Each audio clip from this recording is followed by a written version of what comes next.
another episode of Beyond the Black Rims. I'm Mars Girl. I'm Josh Knight the First. This is Season 9, Episode 6. Or Episode 196 if you're counting. Everything seems to be going okay. I'm sure you guys, as usual, will tell us if it's otherwise, but yay, we're back! Yes, Episode 2. Ish of us being back. We already counted the numbers. We already counted the episode numbers. But since we've come back from hiatus, it's good to see you guys out with us again on a Friday night. Well, we used to do it on Thursdays. Yeah, now we're doing it on Fridays. Yeah. Because scheduling. Yeah, it's much more convenient to do it on Fridays because we can talk more about movie releases than we used to be able to do, which is something I'm very happy about. Started seeing movies again, actually. I know nobody is going to even know what this is or even especially care, but we saw the sequel to The Robot. I don't remember. Robot. And Dethron. And Dethron. I finally got it right. And Dethron. And Dethron. The sequel to that movie is 2.0. It was a Bollywood movie. If you guys have ever seen that clip on Twitter or YouTube of a bunch of clones of this guy in like a silver suit and glasses, and he's like rolling himself up into a ball and making a snake and shooting a bunch of cops and all this crazy stuff in a highway chase, it's that movie. It's that movie. And it has a sequel It has a sequel, which is also really crazy. Why birds, though? Why do birds? Why do birds? Just birds. All right, robots and birds. That's all we can say right now. If you look up the trailer on YouTube, it is in theaters out here where we are. Yeah. So we were fortunate enough to be able to see it. I imagine it's not available in all areas because, granted, it's showing in a number of AMCs out here. The official Twitter account is letting people know where you can see it here in the States. Yeah. But it is primarily AMCs. So Yeah. if you're interested in that, that's a thing. We didn't know it was a thing until about a month ago. But I was really excited about it, and I know people might not understand that, but I was excited. Because I kind of like Bollywood movies. I do. Unironically. I've kind of come to realize, Bollywood's kind of fun. Yeah. What else has been going on, Josh? What else has been going on? We just got a copy of Kamen Rider Climax Scrambled Geo. Right. We started streaming that last night. That was kind of a nightmare for me to get a hold of, I'm not going to lie, because you want it immediately. That's what you want. No, I want it immediately, yes. Yeah, a person wants it immediately, right? You want the immediate satisfaction. You don't want to have to wait for the physical copy, which, mind you, it would be great to have the physical copy, right? If I was getting the premium deluxe version with the Gashot, I mean, I keep saying Gashot. No, it's Ride Watch.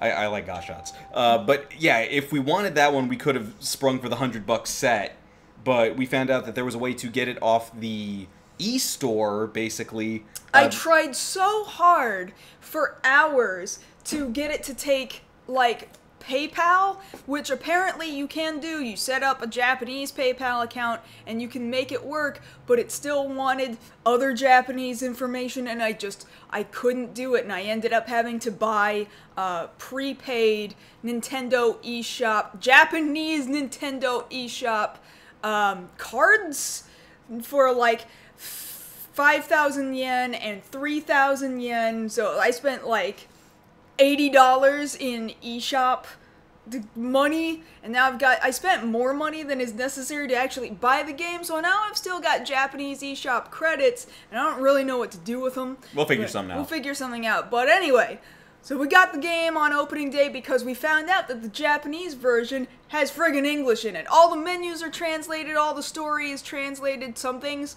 are translated too much.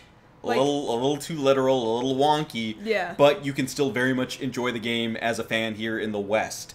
So we'll probably be streaming that more this weekend because I want to keep playing. I mean, I would stream it more tonight, even after the show, quite frankly. Might do that. We'll talk about it. We'll talk about it, see how we feel after the show. But that's a thing. We'll be playing more of that. You're done playing Fallout 76. Well, I only rented Fallout 76 for 3 days. But you made it sound like you're done, though. Well, until they fix...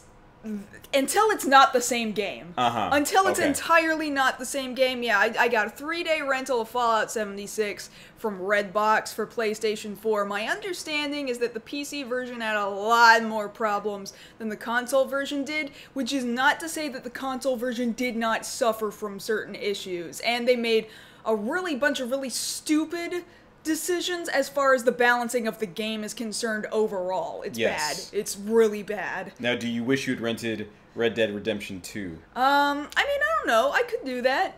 Sounds fun, too. Like, Yeah. in retrospect, if you had the choice. Because there wasn't in the box. The red box only had like 3 games in there, and Red Dead Redemption 2 was not one of them. I mean, no, I specifically wanted to do Fallout 76 because I wanted to see how bad it was, and I didn't want to pay full price for that game. No, I knew what I was doing. It's not like I don't want to play Red Dead Redemption, but I want to own Red Dead Redemption 2. I don't want to... That's fair. That's fair. I don't want to rent Red Dead Redemption 2. I want Red Dead Redemption 2. That's it's fair. A significantly That's entirely better game. fair. Yeah. So that's stuff that's been happening. Yes. Anything else that's been happening before we go on and talk about what our main stories are going to be? Well, technically, I can turn this into an unboxing, but that would be hijacking the show. That would be kind of hijacking the show. You can tell us what's in that box. Blu-rays. Of? Garo. Okay, thank you. Just tell... You have to explain to people. There was... Sentai Filmworks had a Black Friday sale, which basically amounted to... from what I was missing, because I'm... getting everything of Garo chronologically from when they've released it. So there was the 3 specials. There was the Kiba special, the Beast of the White Knight. I forget how they translated it over here, and then Red Requiem. Basically, if you were just getting those 3, the way they discounted it, you could get 3 for the price of 2. So that's what I did. Came in today. I checked those out. Support Stateside Toku. Yes. Yes. It's Tokusatsu. Tokusatsu. Yes. In any case, maybe it's about time to talk about what our main stories are going to be a little later on in the episode? Yes. Yes? Okay. Yes. After our follow-up section, we're going to go into these major stories. Major stories we're going to be talking about today It's all include, Netflix tonight. It is kind of all Netflix, but they include Evangelion is getting, it was announced it was officially licensed for streaming on Netflix, and they're going to be redubbing the series. I just barely learned that like an hour ago. So Yeah, I'm like, so that has people like... kind of this both sides of the coin. So we're gonna talk about that because suddenly Evangelion's cool to talk about all It's over hot again. again. It is hot, very hot again. And then our second story, again from Netflix, is the first full trailer that we've gotten for the upcoming Ultraman anime. This is an adaptation of the manga that just came out within the last few years, which is a sequel to the original Ultraman series and pretends none of the other Ultraman series happened. All right, and it looked cool. Yeah, and the last thing is the announcement from Netflix that they are going forward with a live-action adaptation of Cowboy Bebop. Which, like, we all knew was being worked on for years in some way, shape, or form, and now it sounds like it's actually happening, barring any other things, any other stumbling blocks being brought up and getting in the way. It might actually we'll have happen. We're gonna have a good conversation about that, but that's all our stories that we will cover this evening. But we've got follow-ups to get to before that.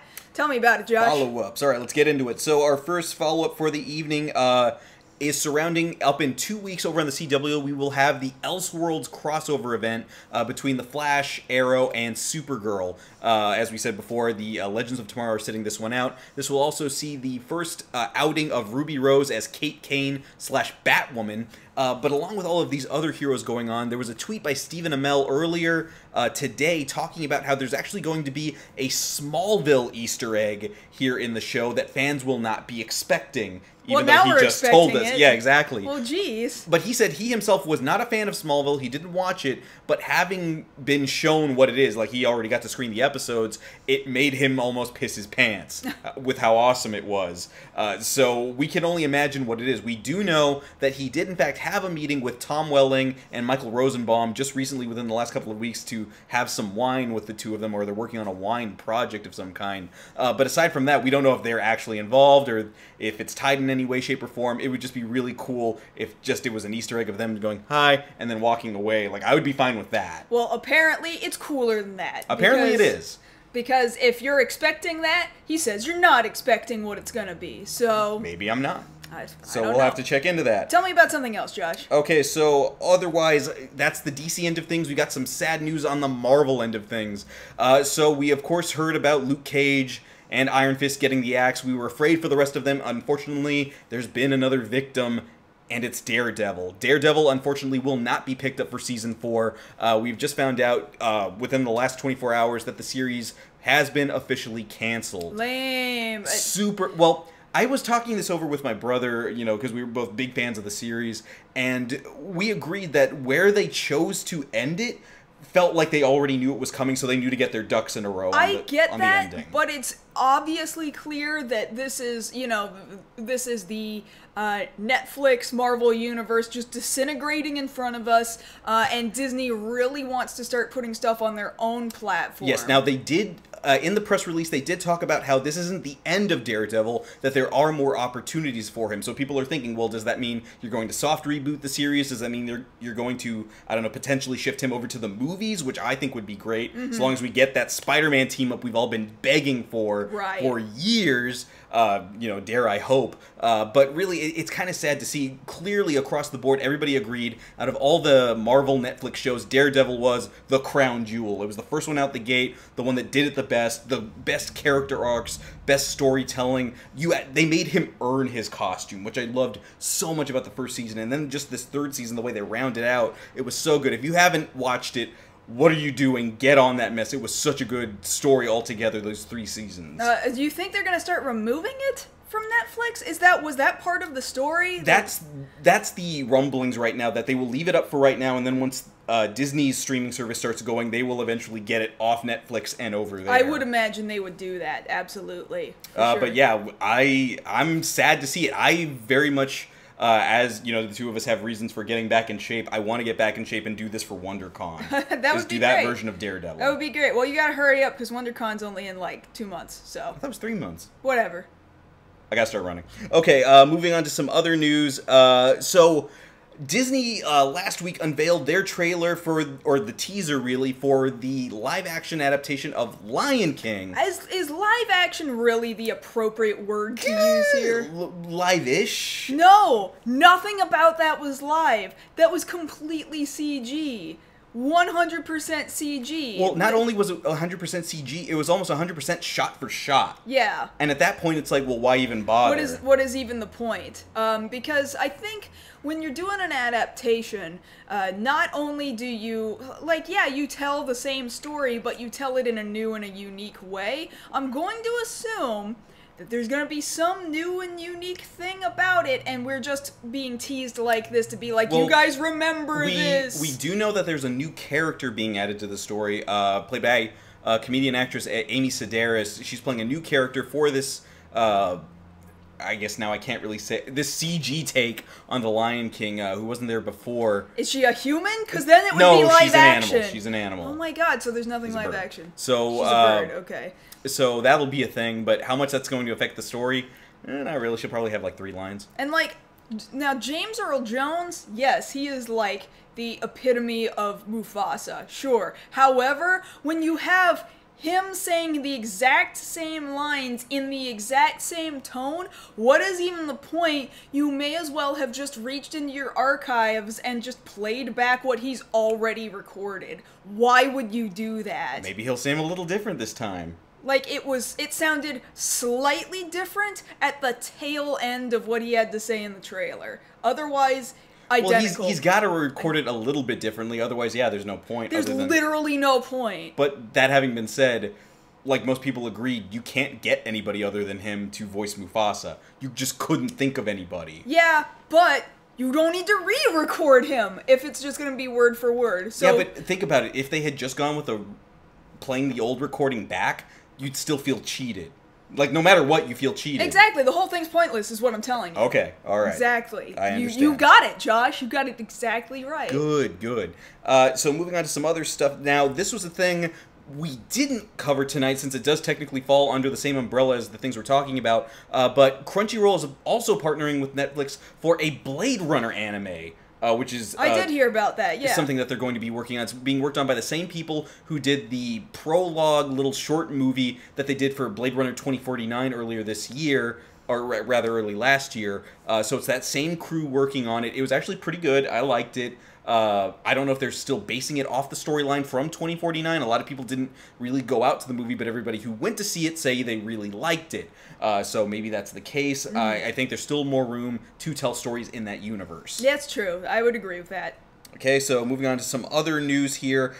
So right now, over in Japan, there's Tokyo Comic Con going on right now, and we know for a fact that there's going to be a panel tomorrow, technically in a couple of hours from now, for Godzilla King of the Monsters. So what we do have is this picture here showing what we have to expect from this panel. I'm not sure I have it, actually. Well, I will try and explain it as best as I can. Go ahead and explain it. So what's going to happen is they're going to have a panel, they're going to talk about things, they are at least going to describe what's going on, but we don't have any confirmation one way or the other about whether or not we are getting new footage or a new trailer. Now, the idea is, based off a couple of rumblings that we've heard on the internet, that there will in fact be a new trailer for the Japanese audience, but they're not confirming that one way or the other. They're not saying they will, they're not saying they won't. In my opinion, that means that they will. Because that way you kind of keep people on the edge of their seats like, oh, will they, won't they, will they, won't they? So they have to watch or tune in to find out. Yeah, they'll have to watch and tune in, but it does not confirm that they will show a trailer. Not at all. It confirms that you will be curious enough to check. That they get you no matter what. That's what it does. Here you go, Josh. Here's a picture. Yeah, it's see, completely covering us. There you go. You got your picture. Yeah, it says on there. They are also for sure going to show off new toys for them from Tamashii Nations. They have been providing other Godzilla toys before, of course the most recent being for 2014, Legendary Godzilla and Shin Godzilla. So maybe that'll give us a better clue of, say, what King Ghidorah looks like in this movie, since we technically haven't gotten a really good look at him yet. Yes. Yes, so moving on to other stories. So this is one I actually helped report on the other night, and a lot of people have been picking up and run with it. So, Detective Pikachu, of course, is coming out later next year, and as you would figure, there's going to be a Japanese dub for the movie over in Japan, with people needing to provide those voices. One of those voices for the main character of Tim will be provided by actor Ryoma Takeuchi, who's best known for his role as Kamen Rider Drive. So we see him here at a press conference that was held there in Tokyo. He's very happy to be part of this. This is actually his first foray into voice acting. I think he'll do fine, quite frankly. He's got it. He might even be better than... It's not Jaden, it's... Which Smith? No, it's Jaden. It's Jaden? Yeah. Okay. There's too many Smiths out there. There's a few. There's a few too many Smiths out there. I think he'll be better than Jaden. Yes. Just my own personal opinion. I'm just waiting. I've seen some fan art already, but I'm waiting for the official fan art of him as Drive with Pikachu. It's a cop and a detective teaming up. DeviantArt's probably already on that. I'm sure. Okay, so next piece of information. So going into video game stuff, so Walmart was apparently getting in trouble a little bit ago for spoiling some things that were supposed to come out for E3s. Well, apparently they've done it again and spoiled the launch date, the street date for Hideo Kojima's Death Stranding. So apparently the date on their website was listed as June 30th, 2019. And good job, Walmart. This is what you do all the time. You've done it before. You did it again, and now I know when to save my money because I want. Well, save it now. I mean. Well, I got other things I want to buy now. It's Christmas. Womp womp. So yeah, more than likely that's probably accurate unless Kojima decides to shuffle things around for that. But he seems like a pretty chill guy, so I don't think he's gonna. He's not gonna care. It's everybody else in the business that's gonna care. Because at the end of the day, he likes that we're still confused. Well, no, he does and he doesn't. From last I heard, he was very sad and lonely because everybody doesn't understand his artistic vision, and they're just upset about not being able to understand it, and he's just like really upset about it. Yes. He feels lonely, is what I had heard. Well, it will take us playing the game before we can understand. Yeah, that's what it's gonna take. I know, I understand. Okay, with some other video game news, so we got a new mini trailer for Jump Force, which is going to be the Shonen Jump fighting game coming out next year. They've added 2 new characters to the roster, which are 2 characters from Rurouni Kenshin, both Kenshin himself and Makoto Shishio. So they will be the 2 characters representing that series. Makes sense. They're added to this roster that already includes people from One Piece, DBZ, Bleach, Light from Death Note is in there somehow. I don't know what he's going to do, but they put in Yu-Gi-Oh! So... I mean, it's whatever. It's literally whatever. Next, we need somebody who does something with food, and then we've like Toriko? Well, Toriko can actually fight, though. Yeah, so they should put him in the game. Yeah, they should. What I'm saying is, like, somebody with food powers. Somebody I can't think of anybody else. I can't. Sanji? No, Sanji can fight. That's not what I mean. I know for a fact that Shonen Jump has just done food anime before. And manga. I'm just trying to think of one specifically. Well, I can't help you with that. Okay, well, we'll talk about it later. Okay. All right, so some other video game news. This is another hopeful thing that we're looking into. So earlier today, actually, the Japanese account on Twitter for Sega started asking people which of these different versions of the Dreamcast they liked the best. And most people are reading into this thinking that this is them testing the waters for a Dreamcast Mini. The Pink Sakura Taisen one! I figured that was going to be the one you wanted. I actually like the black one up in the corner. Pink Sakura Taisen one. I've always wanted the original Pink Sakura Taisen Dreamcast. I've always wanted that Dreamcast. Let's see, Barlazy, yes. Yusuke is in the game in Jump Force. You can play as him and one of the Toguro brothers. Mm-hmm. So yeah, they are represented in that. But yeah, if they come out with a Dreamcast Mini, we're getting that. Like, why would we not? And it's gonna be the Sakura Taisen. So then the next question that comes after that is, what do they put on it? Sakura Taisen. Well, the thing is, we didn't get it over here. No, so we didn't. A Japanese Dreamcast Mini would have it. Yes. And you would just want that one. Yes. Okay. Past that, it's probably going to be Power Stone. Power Stone's almost Power Stone. Crazy Taxi. Probably Crazy Taxi. Yeah. Was it Jet Set Radio was on? Yeah. Yeah, Jet Set Radio. I can't think of any other. A Sonic. Which Sonic was on there? I have lots. But I'm like, this is a generation that I unfortunately missed out on. So this would be an opportunity for me to catch up on quite a lot of Dreamcast stuff. But it would have to be really, really good titles, because there's also really, really bad titles. There are a couple of bad titles on there. Burning Rangers. Burning Rangers. Now, granted, Sakura Taisen, you have to jump to Sakura Taisens 3 and 4, because Sakura Taisens 1 and 2 were on the Saturn. Now, granted, they did re-release 1 and 2 on the Dreamcast again later at a certain point. They've re-released it many times in Japan. Never re-released it in North America. If they would just do that over here, that'd be great. But as we've seen with other re-releases of other classic consoles, they're just sticking with what was popular in the region at the time. So they're not gonna introduce new audiences to new things. That's just not gonna happen. Unfortunately not. Moving on to some other news here. So, looking at this upcoming movie, Dragon Ball Super Broly, they apparently, a lot of people are upset that they've potentially spoiled how exactly Goku and Vegeta were going to take on Broly, since he seems so much stronger than the first time we saw him. Since, of course, Broly was non-canon in his original appearance, they're going to defeat him using another non-canon ability, which is the fusion form of Gogeta. A lot of people are actually really thrilled about this. I'm one of them, but I can understand people wanting to have that as a surprise at the end. Sure, yeah, that makes a lot of sense. I mean, either way, they've got my money. I mean, now you've told everybody. Now you've upset everybody. Well, I mean, the trailer was out there. I can't protect everybody. We're reporters tonight, doing the show. I mean, we're doing a show. We're for entertainment. We're not like we're not the Tokusatsu Network right now, Josh. We're entertainers right now. But I'm both.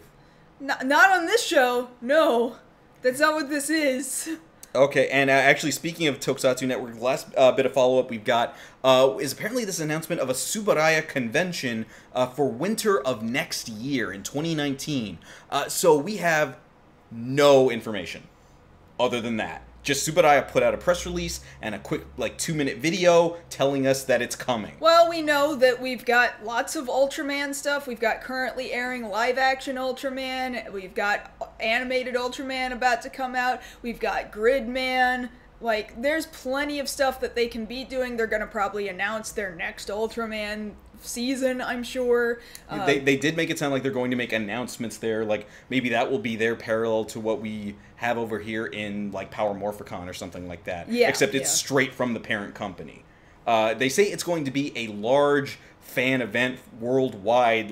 They want people to come over there for this thing, but it depends on what the draw is. It would have to be affordable. It would have to be somewhere that has easy access. I know that they haven't confirmed a location yet either, but depending on how much they think people are going to come out for this. We over here in the West kind of take it for granted, but over there, what Superman is to us in the West, that's what Ultraman is to Japan. Sure, yeah. Like, he's everywhere. So I imagine there's going to be a very large turnout for this just for the Japanese population and then anybody who wants to make the pilgrimage. I feel like Ultraman has been a property that gets really big even outside of Tokyo. It has a lot of really big presence because I feel like a lot of it takes place, some of it in Tokyo, sure, but there's a lot of really rural locations that Ultraman likes to use, and so I think it's a much more national kind of franchise even than Kamen Rider is. I would agree to that, yes. Yeah, for sure. I can definitely see it being much more culturally relevant in the way that Superman is culturally relevant to us. So we'll have to wait and see just how that's going to turn out. We'll talk more about Ultraman later tonight, but that's all our follow-ups for right now. Yeah, so what are we starting with? We're starting with Evangelion, right? Yes. Yeah, let's just play, like, this is just what Netflix cut together. Spliced together for, they just announced that they're going to be, they've got the streaming rights for Evangelion, which is for not just Evangelion, but the two movies Death and Rebirth and End of Evangelion. That's not new, and the series has been out now for the better part of 20 years. So fans have had a chance to eat up the franchise, also see the reboot movies, the rebuilds. Mm-hmm. You know, considered one of the most influential anime ever. Right.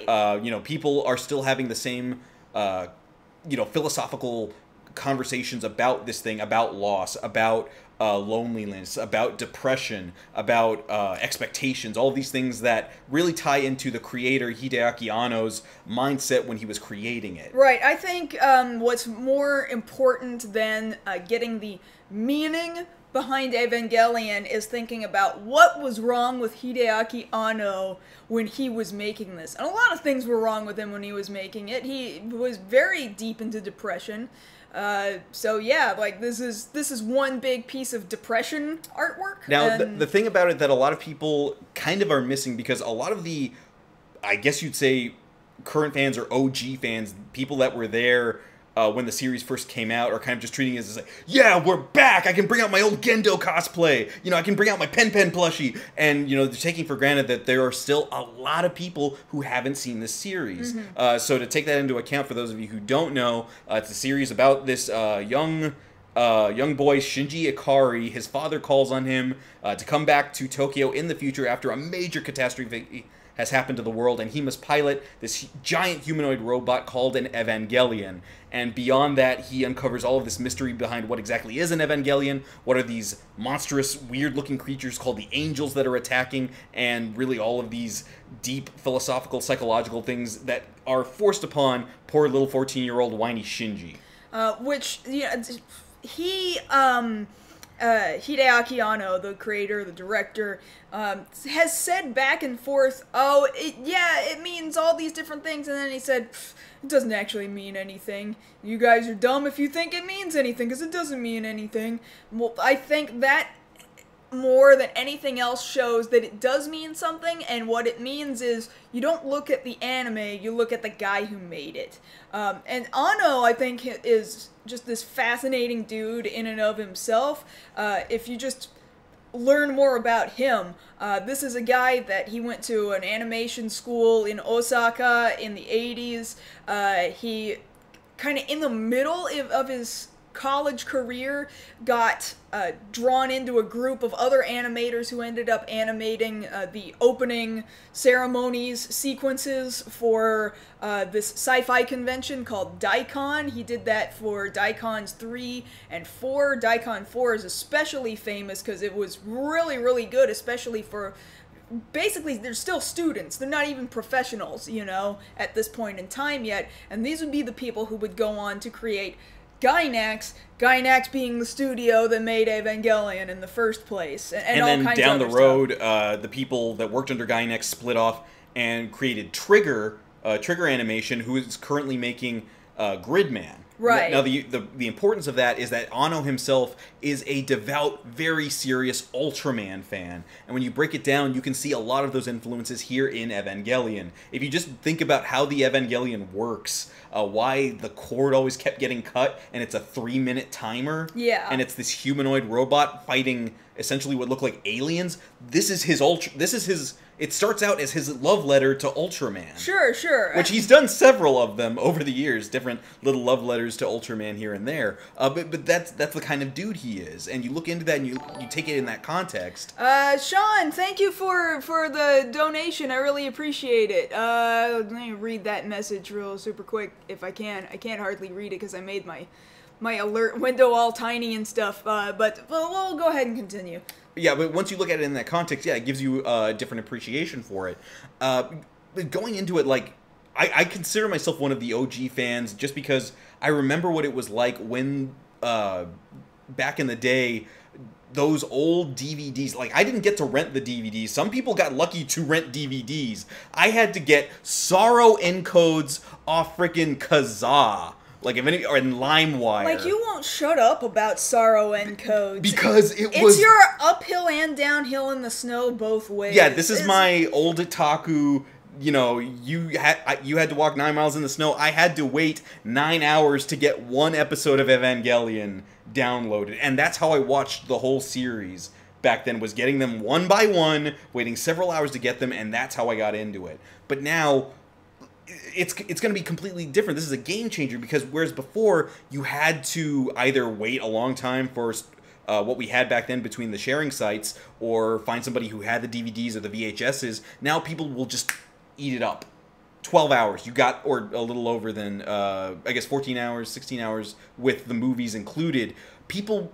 There will be converts to the series so much faster now that it's going to blow people's minds. Like, we could have instrumentality, we could have Third Impact, you know, all that effect there of people watching this thing on Netflix and becoming aware of what the series is and what it could mean to a whole new generation. Sure, absolutely. I think some people might not necessarily appreciate or understand. To that I have to say, and I've been having these conversations for a long time with people who are like, well, maybe it's time for me to watch Evangelion, but everybody's talking about how deep it is. You know what? Don't think about it being deep. I think if you get something from it, great. In fact, you don't even have to like it, but I do think it's important to take it in from a historical perspective, because it was what year? 1996? 98, I think. 98? Or was it 96? I want to say 96. I can't remember. I legit can't remember. So let's say 96 for right now. Let's say mid-90s. Mid-90s. So, think about it in that historical context. Up until this point in time, you know, we had some giant robot mecha anime before. We've had mechs and giant robots and robot battles and philosophy and philosophy. Yeah, like it's all there, but nothing ever did it quite the way that this did it. Nothing was never quite this big, this notable, went through like really dramatic mood whiplash through the middle of it, which is kind of, it's not done to where you're thinking, oh, that came out of nowhere and doesn't belong there. It does it so often that it's like, no, that's kind of the point. Yes. It does it in a way, like I said, no one else had ever really done it before, and you might not like it, but don't think about liking it. Think about, oh, I see why this was so different at the time. I think other anime have tried to emulate it since. I'm sure Evangelion's been ripped off a number of times. Well, because I remember even back in the day, what it was like when just within the next 5-6 years after it came out, watching other robot anime come out and try to do it and just couldn't reach it. Yeah. Because that was always the go-to of, oh, this is an Evangelion ripoff. I remember, at least in my circle of friends back in high school, that's what we were all saying about Razifan. Like, oh, this is like watered down Evangelion. It was just, I've heard it said about that. I've heard it said about Eureka 7. Like, oh, this is just an Eva ripoff. This is just an Eva ripoff. And to a certain extent, you can kind of see it from that. Like, down the road, nothing was ever the same after it. No, because it set the bar so high for mecha anime that you either had to meet it or just back off or be something completely different. Now we have to be careful when we say mecha, because people are gonna come in and be sticklers and be like, well, it's kind of a robot, but it's not really a robot because it's also alive, because like it also has. Well, it's like we've got other sentient robots too. Lay off. Like technically, like Mazinger is technically sentient. Well, I'm not even talking about like. People are gonna say no. This is different. People say that. Yeah, because we'll just have those arguments. But yeah. Yeah, I agree with that sentiment. F them. Yeah, I understand. But the thing of it is, it's going to be so weird going to conventions again, because we've started going more now that we're out here in California. Because there's so many. Because there's so many, like just in the SoCal, the Los Angeles greater area, yeah, and then Anaheim just to the side of us. But it'll be so easy now to imagine people now showing back up in Rey costumes and Asuka costumes. It's not like those costumes went away. No, but they'll be back. And in greater numbers. And in greater numbers. So, yeah, everybody's going to get a chance to see this thing. If you don't have Netflix, you know somebody whose password they don't really protect very well. Well, we need to, before we get off of the subject, too, we need to discuss that they're talking about the dub. The redub. So that's kind of the other thing, too, because, you know, with old guard anime like this, like Sailor Moon, I would even argue, like, say something like Ronin Warriors, that the dubs weren't great. Well, but they meant something to the people at the time. So, see, that makes sense, but at the same time, Sailor Moon and Ronin Warriors were heavily edited. Evangelion wasn't edited. It was for Toonami. For Toonami, sure, but when it was the exact same dub that we got released on VHS and later on DVD. Those were uncut. There's kind of no point in redubbing it. There's a point in redubbing Sailor Moon because the Deke dub was completely rewritten, hacked up, re-edited, repackaged. You needed to redub Sailor Moon to get the authentic experience that more closely matched the original Japanese release. You don't need to do that with Evangelion. I kind of don't understand the point now, of redubbing I see some of this here in the comments, and I understand because a lot of people are taking these stances that the original cast means so much to them. You know, Spike Spencer there as Shinji, Tiffany Grant as Asuka. Like, it's iconic, those performances for a lot of people. And yeah, some people really didn't like Tiffany Grant. No, I understand. I met those people back when I started going to conventions. Like, people, you know, it was pro-dub, anti-dub for that. But one of the voice actresses has been, I can't remember which one, for Evangelion is, like, really upset. She also did something in Battle Angel, Alita. I missed her name entirely, but somebody's retweeting her, and she's really upset about it, and she's saying that she's getting erased, basically. To a certain extent, I get it, because if you're not changing anything else, then why redub it? Right, that's kind of what I'm saying. I'm actually going to side on the side of the original voice actors, because yeah, I say I'm biased because that's technically what I grew up with. Like, I started with that dub. I did watch the movies in Japanese when we didn't have a choice, and then I eventually my brother got the DVDs. But the thing about it is, like, it's not just for the philosophy, it's not just for the action or the storytelling. Like, I've made, no joke, like, lifelong friends, and we started becoming friends starting with conversations about Evangelion specifically. So the series means something to me in that respect. If that happens to a bunch of other people, that they have this new shared interest, and maybe now with society being a little different, that it's easier to talk about, you know, mental disorders and what it's like to deal with depression and things like that, this could open different topics for people. And we can look at it as a society in a completely different light, instead of just, you know, crapping on Shinji every week. Yeah. Or every episode. Which we're still gonna do. No, we're still gonna do it. We're still gonna do it, but I think there is an understanding of, oh, everyone really was a dick to him, though. And he still is kind of just a kid. I mean, well, we'll come at it from both. I think as you grow older, too, I think you understand it better. Yeah, but starting next year, everybody, getting the robot. Yeah, getting the giant robot that is also alive. Yes. And very angry and upset all the time. For reasons. For reasons. All right, so let's go ahead and move on to our second story of the evening, which is over to...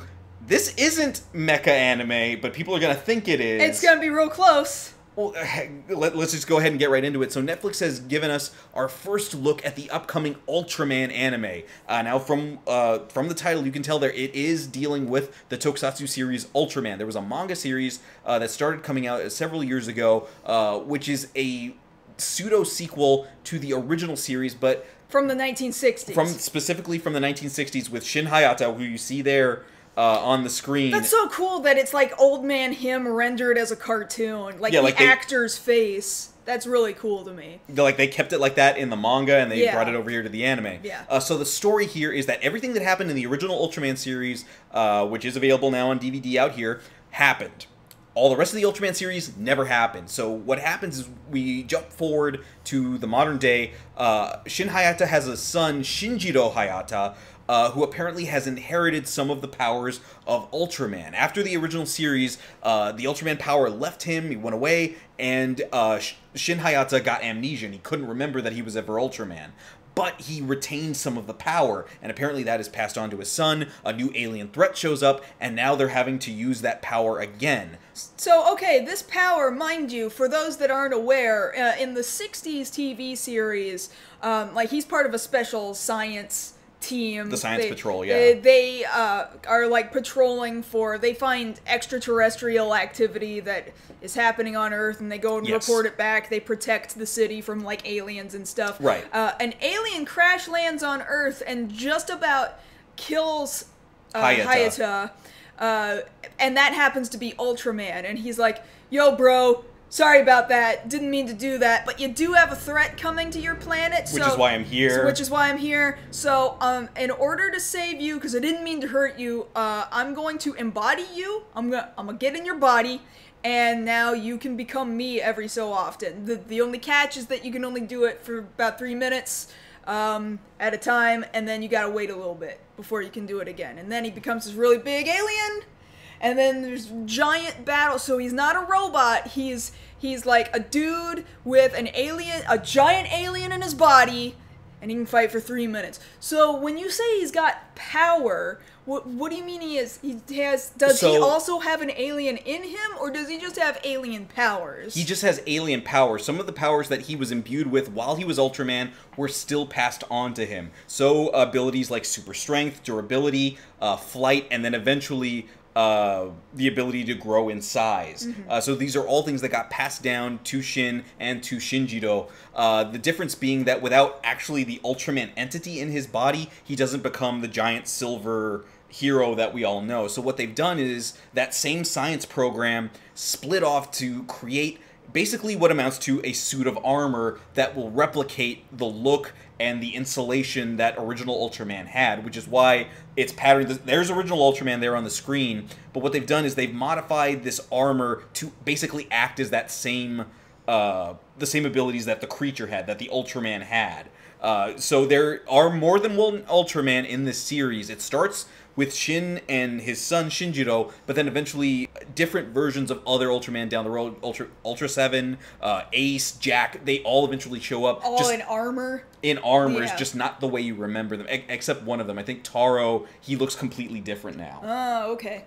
It's really interesting, but the manga is available now. They've been putting it out for the last 2 years. You can go check that out at your local bookstore if English you still have publications, them. English publication. I believe that's Viz that puts that out.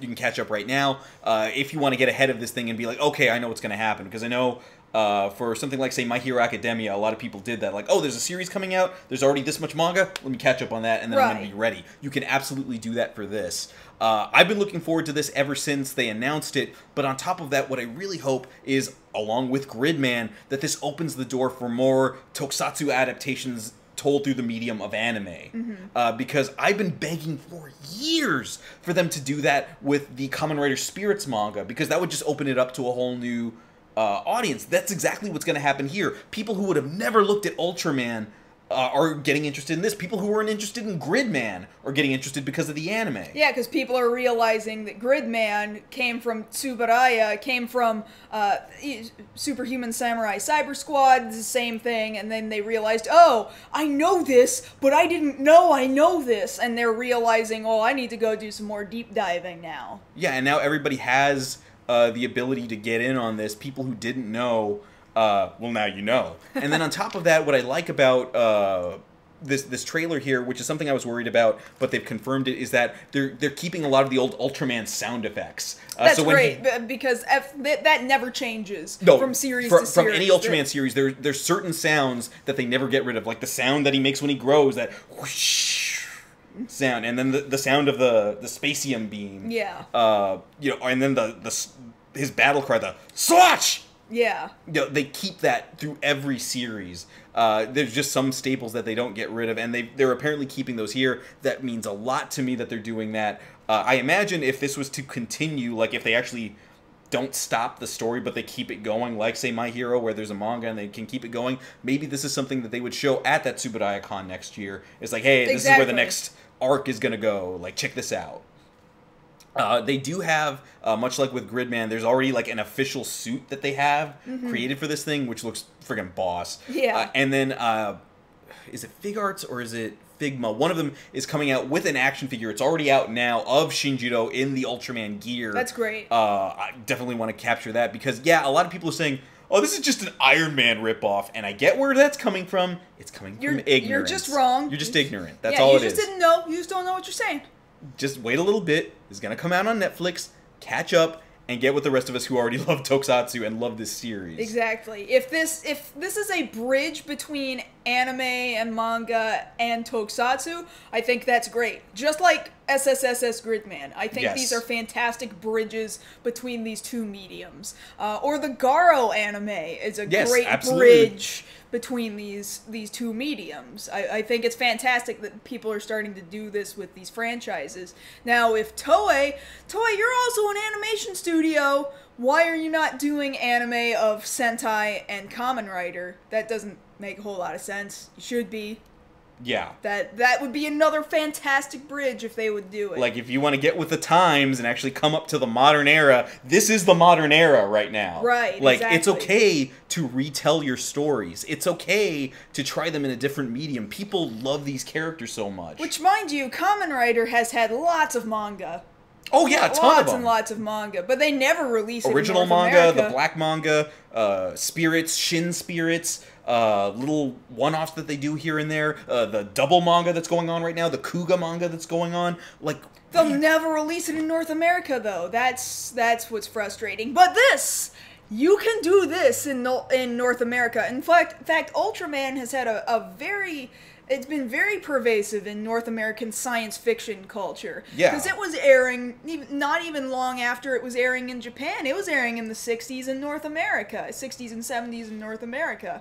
Like, when we went to G-Fest, there's a huge subsection of that event that is dedicated to Ultraman because it's got tons of giant monsters in it. The kaiju genre absolutely embraces... Ultraman. When we were there were two guests from that. The director of Ultraman X was there.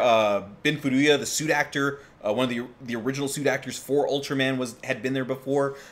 So yeah, it can cross all of these different things. Everybody can come to the table here, and despite their decisions about choosing not to stream Ultraman Rube to everybody like they were on YouTube, Subudaya has been pretty progressive about getting Ultraman out there to people. I feel like Tsubudaya's got another plan in order to get the rest of it to us, and they just weren't satisfied with Crunchyroll as that outlet. I've really got a strong feeling about that, because they've been doing some of their stuff through that Toku HD network. Yes.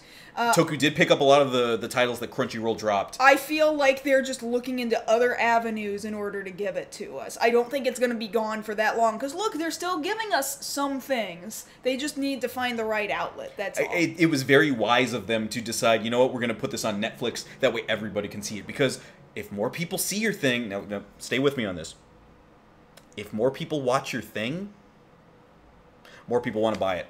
More people will give you their money. More people will give you their money. And money can be exchanged for goods and services. Explain how. That was the opposite end of the joke. Okay, it doesn't matter. So yeah, get with it, act like you want it. The manga's out now. Everybody's going to have the chance to watch this next year. Ultraman anime, be on the lookout for it. Yep, we're done with that. Here's more anime Netflix news. It's Cowboy Bebop.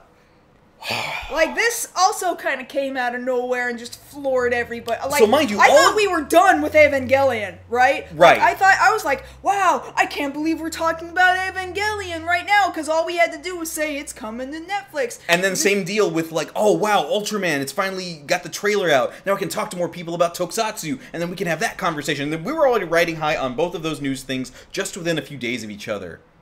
And then this. So, this is, what a weird time to be alive, because I can remember over the course of the last 15 plus years, mind you, this is more than 20 years old now. Yeah. But in the last 15 plus years, North Americans were like, wow, this would make a great movie. And we're not talking about like the animated movie that already exists. Yeah, not Knocking on Heaven's Door, which is very good. Cowboy Bebop the movie. Which is very good. No, we're like, people were saying for years, they should make a movie, like Hollywood this was before anybody got burned on anime adaptations, and right? this is before anybody got burned on Firefly. I see you, Joss. We know what you did. Yeah. But now, like, and this has been in development hell for almost 20 years now. Well, at least the last, I'd say, 8 years it's been in development hell. Because like, people seriously. kept kicking it around, even before it got to any sort of development stage. People kept saying, like, you kept seeing it come up in magazines and newspapers, like, this person is in talks to do blah-de-blah-de-blah with Cowboy Bebop. And, like, for whatever reason, Keanu Reeves' name kept coming up. Well, because Keanu Reeves is kind of a closet anime fan. But like little whispers of it get out every so often. But see, like I've said this on Twitter, I'll say it again here. At the time when those news tidbits were coming out, I absolutely was down for it. Like, yes, he can be Spike Spiegel, go for it. But he's kind of like past the age where he can convincingly play him unless you age everybody up. I dare say, because I said this on Twitter, I'll say it again here, he already played Spike Spiegel. You probably already saw it. It was a movie called John Wick. Because if you think about this, for those of you who haven't seen it or you have seen it and just never thought about it, if you compare the episodes Battle of the Fallen Angels to the arc that John's character has in that movie, it's the same character. Mm-hmm. He is playing Spike Spiegel. He's a guy who is obsessed with getting revenge for his lost love yeah. and goes back against a crime syndicate and doesn't care how many people he kills until he gets to the guy at the top. That is absolutely almost page for page Ballad of the Fallen Angels. Yeah. You know, and he's really good with hand-to-hand combat, really good with a pistol. That's him. That's him playing Spike. I would agree. You have a point. So now the question is, it's not going to be him. What are they doing? But we knew Tomorrow Studios. They announced last year that they were doing this. And we reported on it, but we were like, are they going to do anything with this? Well, yeah, because they had been kicking it around for so many years, nobody believed it. No, I still kind of don't, because I realize Netflix is like, we've got this thing, which makes it sound more like it's actually happening, because now we're actually moving forward with things like The Witcher, for example. Right. Like, Netflix They're actually... filming now. Netflix actually moves forward with things like Castlevania. I almost didn't believe was going to be real until it actually came out. You know, Netflix is actually moving forward to stuff. So this might actually finally exist, which is so weird to say, because part of me wants to be like, I don't even think we should be talking about this, because we say so often, oh, there goes another piece of Cowboy Bebop news. There it goes again. Because so what is it now? What does it become now? It's a 10-episode thing, right? Yeah, and Shinichiro Watanabe is being brought in for the first episode, for the pilot. And then we've got 3 producers from Sunrise, the original company that put out Cowboy Bebop. 1998 Sunrise. 1998 Sunrise, thank you. 4 executive producing parts here for the series. So there's a lot of questions that come up with this. First off, like, more so than Evangelion, I'm less likely to say people haven't seen Cowboy Bebop just because Adult Swim has been airing it nonstop for the last... 16 years at this point. I remember where I was that night. The first night Adult Swim ever aired Cowboy Bebop. I stayed up till midnight to watch that with my brother. We were there watching it, and we couldn't take our eyes off it. It was like, oh my god, this is like, it's anime, but it's like a kung fu movie, but it's a crime show, but it's in space. Like, it was all of these things melted together in this pot. And, you know, I hear people, and I agree with you guys here in the chat, the music, Yoko Kanno's score, the Future Blues OST, I believe, is required listening for people all over the world if you just love music.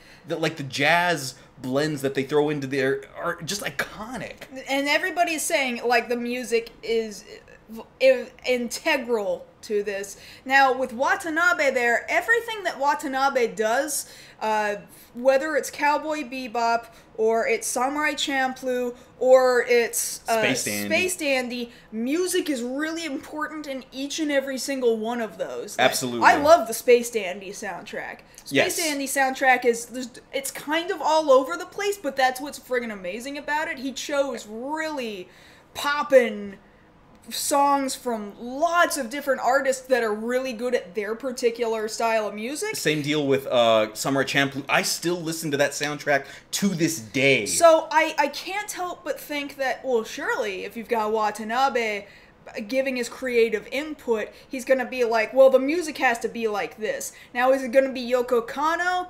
I don't know. No, and now, are we going to be satisfied with it? What if it's really great music, but it's not Yoko Kanno? People are going to be pissed anyway, right? Well, yeah, I'm going to be pissed. Like, I'm saying that's kind of a make or break thing for me, is like, if you haven't gotten Yoko Kanno's blessing at least, or somebody who knows, like, I can only think of a very small list of people who you could bring in who aren't even really composers for, like, shows that you could bring in on this and be like, okay, that guy that could do it. Because the thing about it is, Cowboy Bebop has this very interesting flow and feel to it that's so unique, which is why it stood the test of time. Mm-hmm. And along with that, you know, people know these songs, they know these episodes, they know these characters. So going into that, like, who do you get to play these characters? Because for years, like, people have had Keanu Reeves in their mind for Spike for years, and you know, it's like, well, if he can't do it, like, who else can you get? Now, that's not to say that we can't find somebody who's really good. You know, we've seen a lot of different shows where we may not have been that familiar with the actor, but once they got signed onto a Netflix show and they really put their all into it, look what happened with Daredevil. Mm-hmm. Like, we didn't know all of these names that came into it. Sure. But you go in and you see what they've done, like, it's amazing seeing, like, all the different casting. Like, John Barenthal as Punisher, as an example there in season 2, I was like, well, yeah, he was on Walking Dead, but can he do the acting? And then it's like, oh my god, he's amazing. You know, all the different things. Finn Jones actually stepping up, well, just for the Marvel in general, if you get cast in that, there's kind of a bar you have to meet there. Like, oh, if it's on Netflix, it's got to be good because they'll cancel other people. Mm-hmm. But yeah, the music's important, the casting's important, the overall feel is important. It's just, there's so many things here that you can look into. You know, it's been out, it's been put out on Blu-ray, like, it's out there. And, like, people who don't even like anime like Cowboy Bebop. Yes. That's the thing. Like, you can pick and choose Evangelion, like, okay, it's not your taste, but there's something for everybody in Cowboy Bebop. Mm-hmm. Like, there's the goofy episode, there's the scary episodes, there's the crime-oriented episodes, there's the trippy episodes. It's all in there.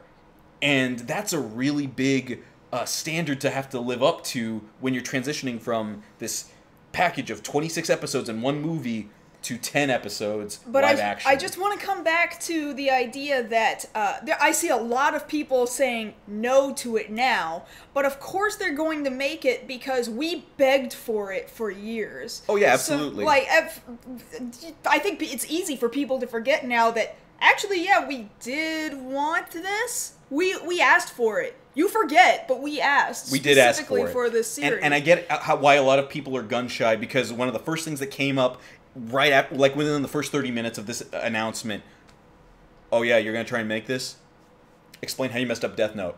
Yeah. Now, to be fair, that wasn't Netflix specifically. That was Warner Brothers who worked on it, and then they sold it to Netflix. So it wasn't entirely... That's typically the case for anything that Netflix picks up, though. Once again, this is Tomorrow Studios. They announced this a year ago, and now Netflix is telling us that they've got the rights.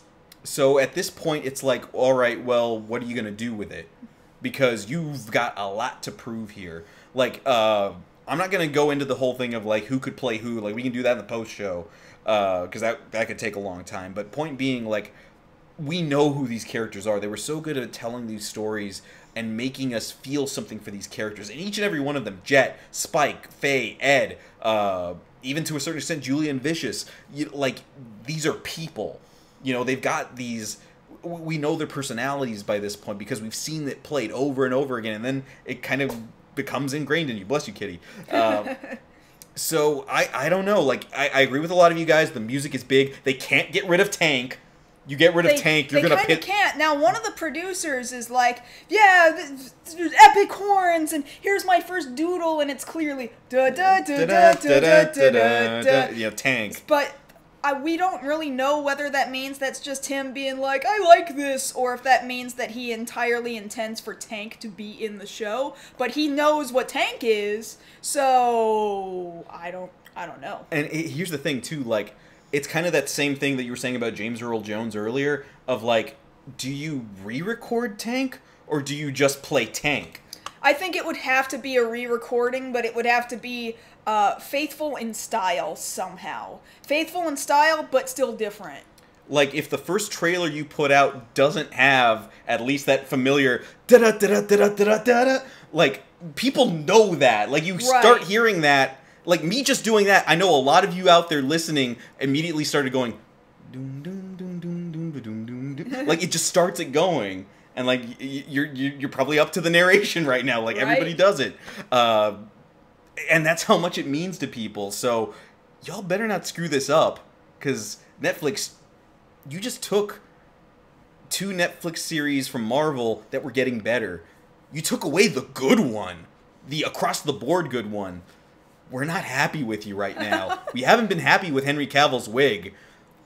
You better not screw this up, because there's a lot of us. And we got Twitter accounts. Don't do that. Don't They be know this. that guy. They know no, this. you're being that guy. Don't be that guy. Don't do it. Now I did it. I have to shut it off. I have to shut it off. We're done. All right, we're done. Okay. So that's going to be it for the main part of the show, guys. If you're here with us live, please stick around with us for another half an hour. We're going to do Q&A time. Just sit and talk with you guys because that's a fun thing to do. If you're not here with us live right now, please come back and join us. We're going to be doing this again next week, also on Friday night. Now I don't know whether we're doing it at 7 p.m. Pacific or 7:30 p.m. Pacific because you liked that additional half an hour of prep time. We needed the prep time. Do you want to continue doing that prep time? We'll see next week. We'll see you next week. So, plan about 7 p.m. Pacific time next Friday. We would love to see you out here live because it's great to be doing the show again. I thank you guys so much just for being here. And of course, during the week, you can always talk to us over on social media. On Twitter, I'm at JoshKnight1st. And I'm at MarsGirl. And that having been said, that's been tonight's episode of Beyond the Black Rims. We will see you again next episode. Bye, everybody.